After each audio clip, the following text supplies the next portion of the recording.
세상을 떠돌 결심을 한다.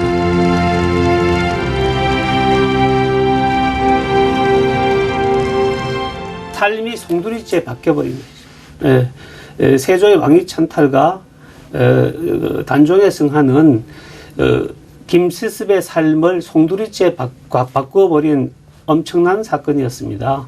이 사건을 계기로 유학자로서는 몸담을 수 없는 불가에 몸을 담고 계속 방랑의 길을 떠났던 것입니다. 이전 투고의 현장.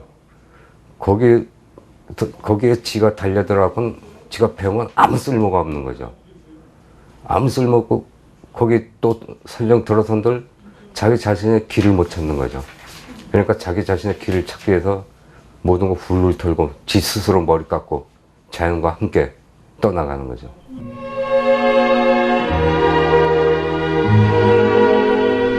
현실의 고통을 잊을 길은 방랑뿐이었다. 그의 첫 목적지는 북쪽, 즉 관서지방이었다.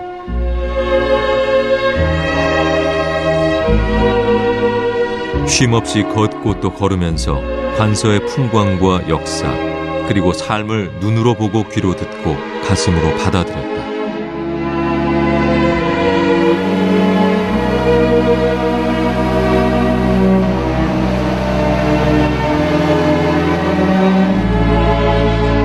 유학자로 태어나고 자랐지만 스님의 길을 선택한 김시습.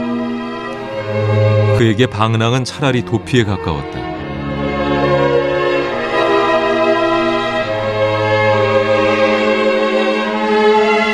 하지만 현실을 떠난 유랑에서 그가 마주한 것은 세상이었다.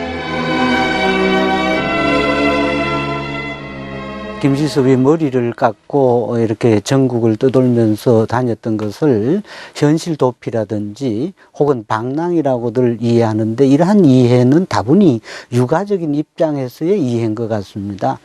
불교 입장에서 바라보면 이것은 한 수행의 방법이고, 이것을 불교에서는 두타행이라든지 혹은 유력이라고 말하면서 이건 중요한 한 수행의 방법이기도 했습니다. 김시습의 여정은 10년이나 이어졌다. 24살의 봄, 그는 개성을 거쳐 평안, 순안, 안주, 영변, 묘양산, 회천 등을 떠돌았다. 2해 뒤에는 포천을 거쳐 내금강, 철원, 원주, 오대산을 넘어 강릉 등지를 여행했다. 관동과 관서를 돌아본 뒤 김시습은 청주, 익산, 전주, 변산, 내장산, 남원, 화순, 거창, 금호 등 호남 지역을 유랑했다. 관서와 관동 그리고 호남, 금호를 여행하면서 쓴 시를 모아 책을 편찬했다. 자신의 방랑을 호탕한 유람, 즉 탕유라 일컬었던 김시습은 놀 유자를 붙여 4권의 책을 모아 후대에 엮은 것이 바로 사유록이다.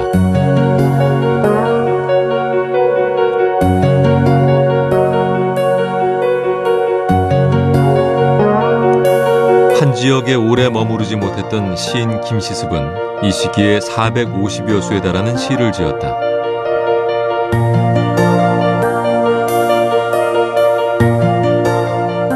김시습은 그냥 여행하면서 그 발 닿는 곳곳에다가 자유스럽게 그 시를 썼어요.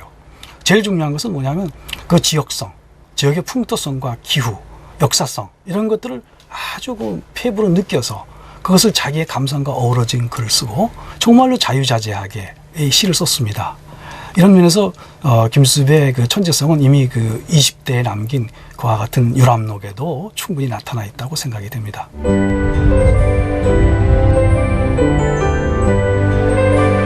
놀랄만한 시적 상상력으로 자신의 감정을 거침없이 표현했던 김시습. 성균관 북쪽 반국리에서 태어난 그는 어린 시절부터 신동으로 소문이 자자했던 인재였다.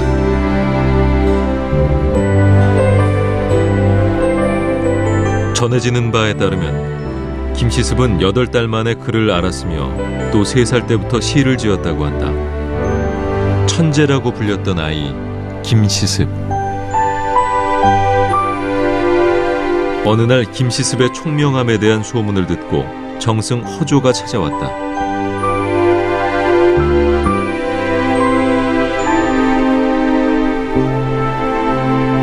70세의 고령이었던 허조는 자신을 위해 늙을 노자를 넣어 시를 지어줄 것을 부탁했다. 5살의 김시습은 정승의 말이 떨어지자마자 늙은 나무에 꽃이 피니 마음은 늙지 않았다는 내용의 시를 지었다.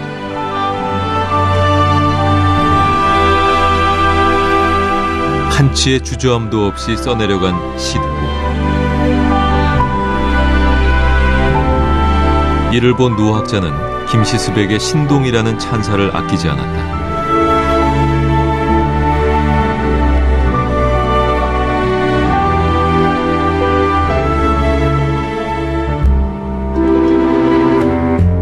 천재 아이에 대한 소문은 궁궐 안까지 퍼졌다.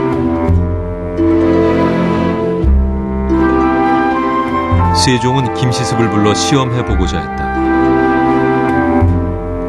임금은 직접 마주하고자 했지만 이는 전례가 없는 일이었다.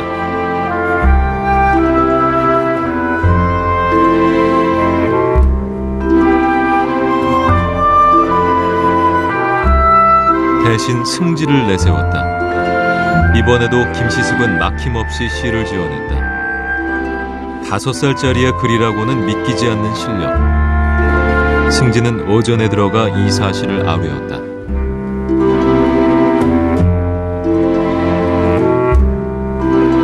세종은 조숙한 천재성에 감탄하면서 다음과 같이 전지하였다.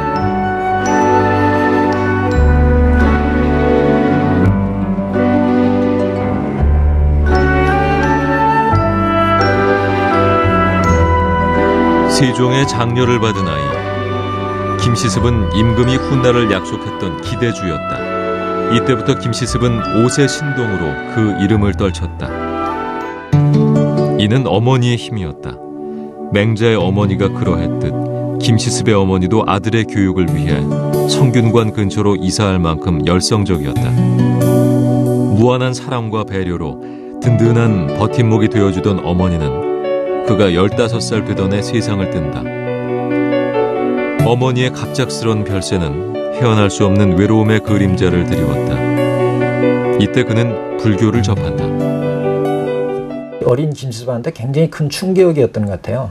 그와 더불어서 할아버지도 또 돌아가시게 되고 집안이 이렇게 어떻게 보면 몰락의 길을 걷게 되는데, 이런 과정에서 굉장한 어떤 충격을 받았고, 그 다음에 이렇게 절에 들어가서 나름대로 스님들, 선승들도 뵙고, 그 다음에 불교 서적을 이런 계기로 해서 보게 되고, 그러면서 자기의 본래 가지고 있던 성격, 뭐 이런 그 천재성과 어떤 비분강개한 성격, 이런 것들이 이제 불교인의 그 출가의 승려로서의 삶을 살아가게 한 것이 아닌가.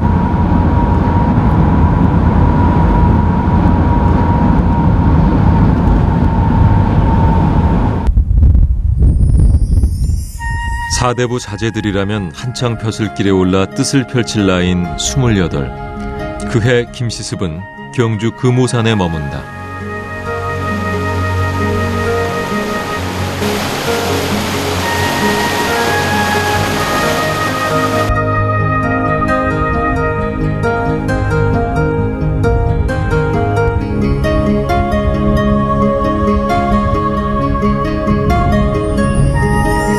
방랑 생활을 잠시 접고 은거에 들어가고자 했기 때문이다. 칼날 같은 절벽이 병풍을 이루고 있으며 산세가 가파른 금오산이야말로 은둔하기에 안성맞춤이었다. 또한 이곳은 찬란했던 신라의 불교 문화가 꽃핀 곳이기도 했다.